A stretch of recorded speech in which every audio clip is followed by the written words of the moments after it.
আগামী দিনে দ্রব্যমূল্য বাড়বে এ ব্যাপারে কোনো সন্দেহ নেই। বাংলাদেশের এলডিসি গ্র্যাজুয়েশনের জন্য একেবারে তৈরি না। পরিষ্কারভাবে বলতে হবে এই কথাটা। বাংলাদেশের অর্থনীতি যে অবস্থায় এই সরকার পেয়েছে, এখানে আমরা ফায়ার ফাইটিং করতেছি প্রত্যেক দিন। এই ইকোনমিকে স্যালভেজ করার যুদ্ধ চলছে এখন।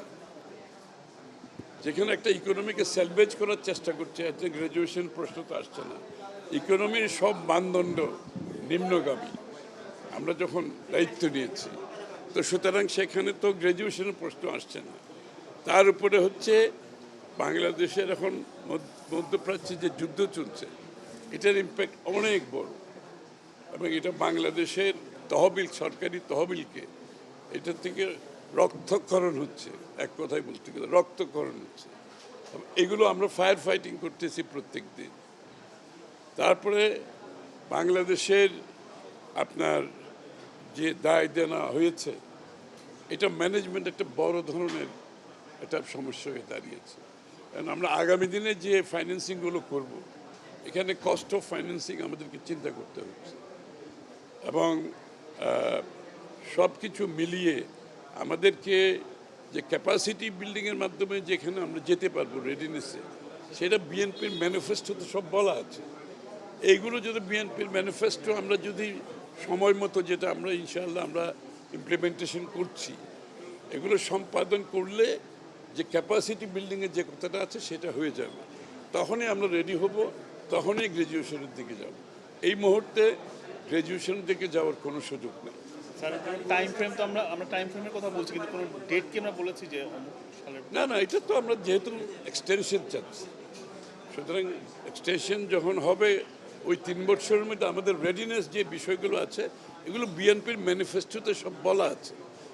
বিএনপির ম্যানিফেস্টোর সাথে রেডিনেস অ্যালাইনমেন্ট হয়ে গেছে, কারণ আমরা তো এগুলোকে মাথায় রেখে তো আমরা ম্যানিফেস্টো করেছি, এবং ইনশাআল্লাহ আমরা তো বাস্তবায়ন করছি একটা পর একটা, এবং সময় মতো করছি।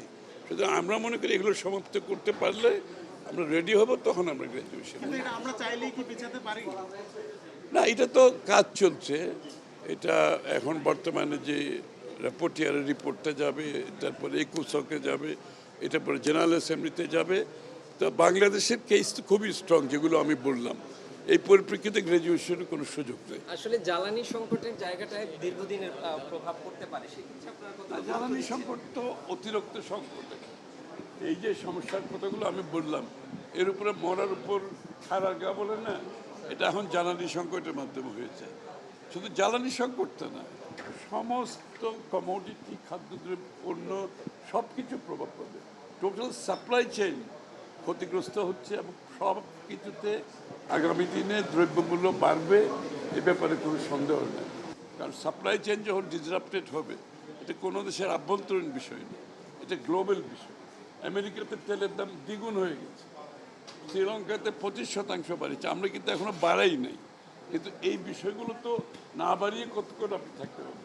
যেহেতু আমরা নির্বাচিত সরকার, আমরা চেষ্টা করছি জনগণের উপর চাপ সৃষ্টি না করার জন্য, কিন্তু একটা সময় এই চাপ তো নিতে পারবে না সরকার, এবং চাপ নিতে না পারলে যদি সরকারি তহবিল এভাবে রক্তক্ষরণ হতে থাকে, এটা তো আলটিমেটলি জনগণেরই ক্ষতি হবে। সুতরাং সেই বিষয়ে আমাদেরকে বিবেচনা করতে হবে।